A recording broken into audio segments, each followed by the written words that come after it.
Manchester City's long quest to win the UEFA Champions League has finally ended in triumph against Inter Milan in Istanbul as Pep Guardiola's side completed the treble. After winning the Premier League and FA Cup, City emulated Manchester United's triple trophy haul in 1999 as they became the only second English club to achieve the feat. Good morning, I'm Prarambha Dahal. Let's begin with the main stories. Soaring temperature recorded across the country triggered by climate change. Experts fear an alarming threat to food security. Young population compelled to leave the country because of unemployment and political instability. More than 10,000 received passports in 9 months in Nouakchott alone. Ukraine President Zelensky says counter-offensive and defensive operations taking place. Canadian Prime Minister Trudeau expresses support for talks on Ukraine joining NATO. And Manchester City left the UEFA Champions League for the first time, see off Inter Milan by 1-0 in the final, seal a historic treble in the season. Nepal has been experiencing the effects of worldwide climate change. The country has recorded high temperatures amid prolonged dry spell across country. Effects of climate change is being evident in Tarai to hilly regions. According to the Meteorological Forecasting Division, Nawalparasi experienced record high temperature of 44 degrees Celsius yesterday. Likewise, temperature in Vairawa was 41.2 degrees and 35.3 degrees Celsius was recorded in Biratnagar. Likewise, temperature in Solukhumbu, Namche Bazar region was 12 degrees Celsius, while the capital Kathmandu recorded 33.3 degrees Celsius. The department said that temperatures in 22 different places across the country was recorded to be more than 40 degrees Celsius. Temperatures of 23 places were between 35 and 40 degrees, and 29 places recorded temperatures between 30 and 35 degrees Celsius. The country had experienced record highest temperature of 46.4 degrees Celsius in the year 1998 in Dhangari. The rise in temperature has not only affected human lives but has also impacted the biodiversity. Experts say that it will likely affect the social and financial sector of the country as well. The change in weather pattern has given way to extreme temperature with prolonged dry spell as well as excessive rain. Experts have warned of possible increase in damages due to floods, landslides, among other natural disasters. The summer heat conveys the increase in the temperature of the entire planet Earth and climate change. In the year 2016, there was a projection to limit the temperature rise to 1.5 degrees Celsius.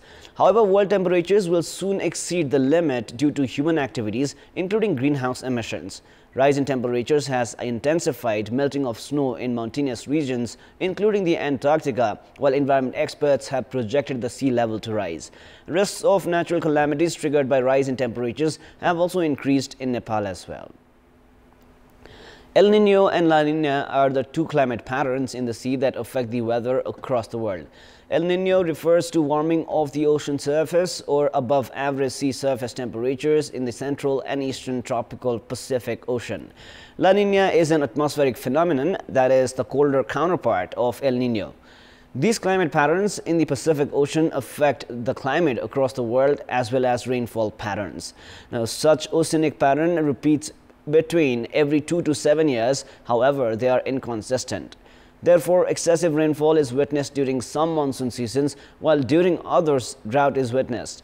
According to the World Meteorological Organization, strong effects of El Niño was witnessed between 2014 and 2018, which resulted in the hottest year in 2016. The effects of El Niño is projected to be witnessed in the year 2024 as well. The organization's Secretary General Poteri Talas has urged everyone to be prepared for weather events like excessive rainfall or drought. The target for world temperature rise was limited to 1.5 degrees Celsius in 2016. However, a recent study has projected to exceed the limit, and developed countries will be the most affected. The study, conducted with the assistance of 70 organizations, indicated that 200 million underprivileged communities across the world will have to experience unbearable heat, and 500 million will be affected by water-induced disasters due to rise in sea level.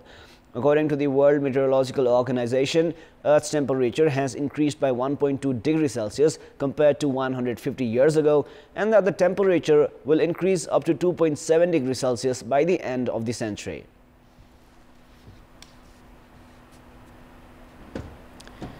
The effects of climate change has been directly witnessed in the agriculture sector of Nepal. Farmers in Tarai have been unable to preserve paddy seeds for farming during monsoon season, while corn farms in the hilly region have also been affected by prolonged drought. Experts have warned of starvation in the future amid failure to develop agriculture process that can tackle the effects of climate change.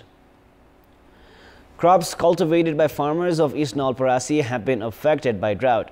The scorching heat for the past 2 weeks has dried corn, vegetables and paddy seeds in the fields.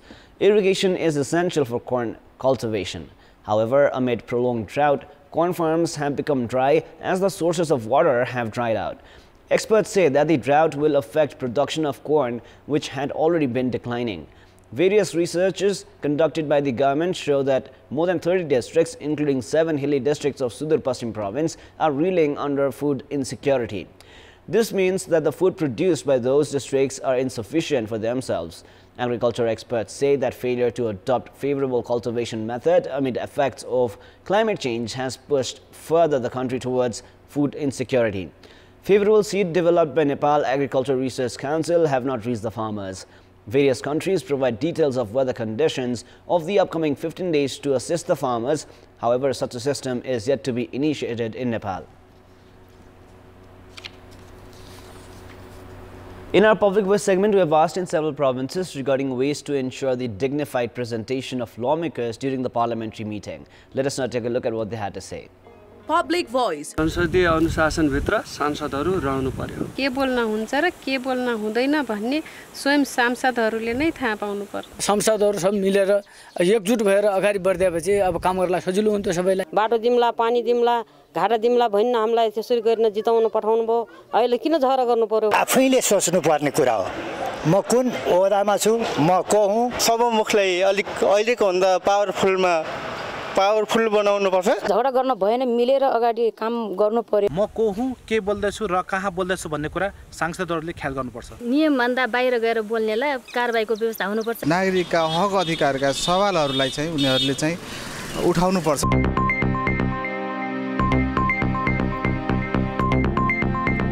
Public life has been affected as local residents have begun a protest with demand of establishment of Shahid Dashrath Chand National Health Science University in Geta, Kailali. As vehicular movement has remained at a complete halt, passengers returning from India have been stranded in Dhangadi and Mahendranagar. Bus operators, industries, businesses and the local residents have supported the strike. Educational institutions and marketplaces have also remained shut since early morning. Despite a decision from the Council of Ministers for establishment of the Shahid Dashrath Chand National Health Science University and a 60-bed capacity hospital in Geta, changes were seen in the budget which has agitated the local residents. Against the project identified in the policies and programs, the budget has proposed establishment of Shahid Dashrath Chand Health Science Academy with a 100-bed capacity hospital. A total of 27 buildings for hospital, college, administration and hostel have been completed at an investment of 5.5 billion rupees in Geta Kailali. Works of other physical infrastructures are also in the final phase. The local residents have warned of intensifying their protests if their demands are not addressed. Public had expected development and transformation of the country following the implementation of federalism.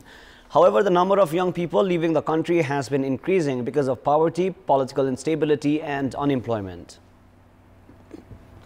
Local residents in Nuwakot have been standing in long queues in summer heat at the district administration office for their passports. They are of the belief that the political condition of the country is not likely to improve anytime soon. Young population is the basis for development and prosperity. However, the trend of the youth leaving the country to seek better opportunities elsewhere has been on the rise. Responsibilities in the family and financial aspirations have compelled young Nepalese to seek foreign employment. According to the District Administration Office Nuwakot, more than 10,600 have received their passports in the 9 months of the ongoing fiscal year. This figure is twice more than that of the last year. It is now time for our segment Public Pulse, where you text us with your opinion. Public Pulse. The question is, what should be done to make actions of the CIAA more effective? Your options are A. Nominate capable leadership, B. Free from politics, and C. Expand jurisdiction. The voting is on. Type NEWS, select your option A, B or C and send it to 34001 to share your opinion with us. Time now for the international news.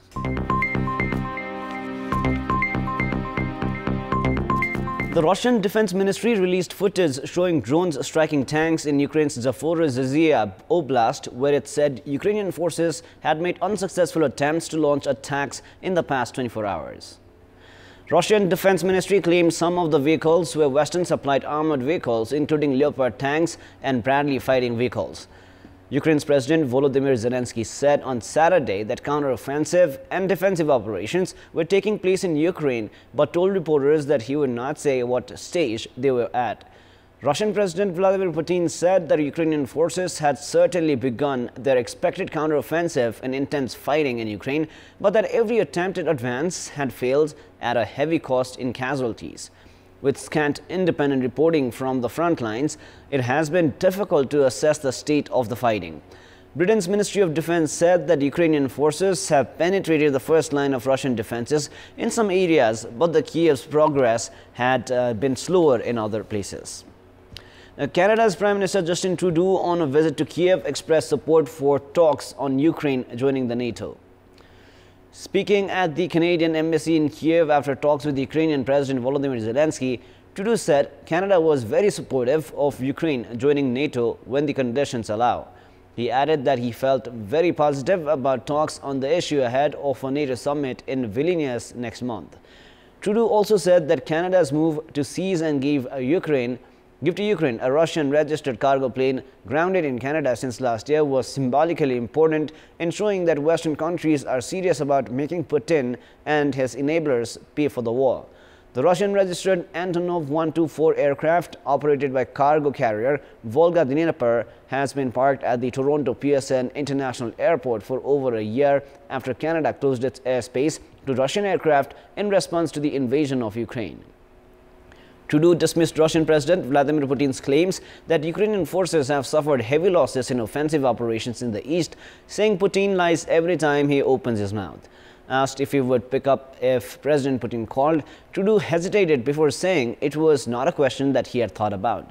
Trudeau earlier announced $500 million in new military aid for Ukraine during the unannounced trip to wartime Kiev as Ukraine girds for a counteroffensive against Russian forces and grapples with regular airstrikes.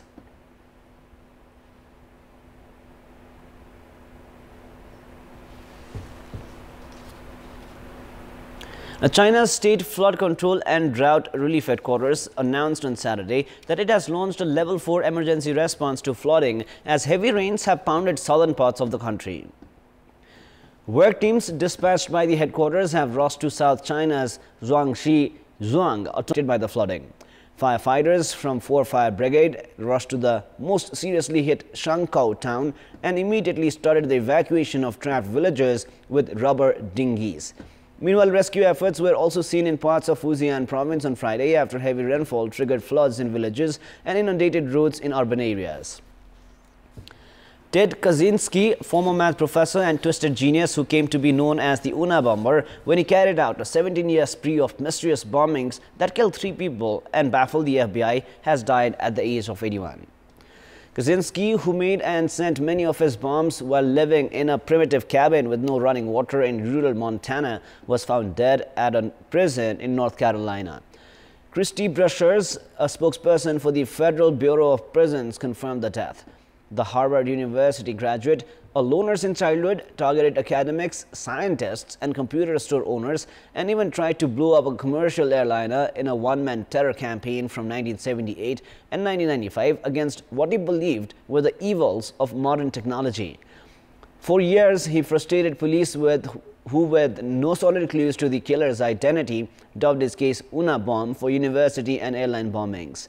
A breakthrough came when Kaczynski released a rambling 35,000-word manifesto entitled Industrial Society and Its Future that was published in the media in September 1995.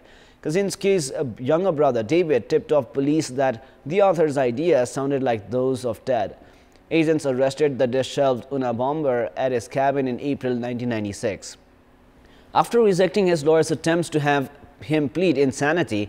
Kaczynski pleaded guilty to all federal charges relating to the bombings in 1998, and a California court sentenced him to 4 life terms plus 30 years in prison. And described by the FBI as a twisted genius who aspires to be the perfect anonymous killer, Kaczynski was sent to ADX Florence, a supermax prison in Florence, Colorado. He was then transferred to the North Carolina facility in the year 2021. And now, before we wrap up, here's a look into the top stories one more time. Soaring temperature recorded across the country triggered by climate change. Experts fear an alarming threat to food security.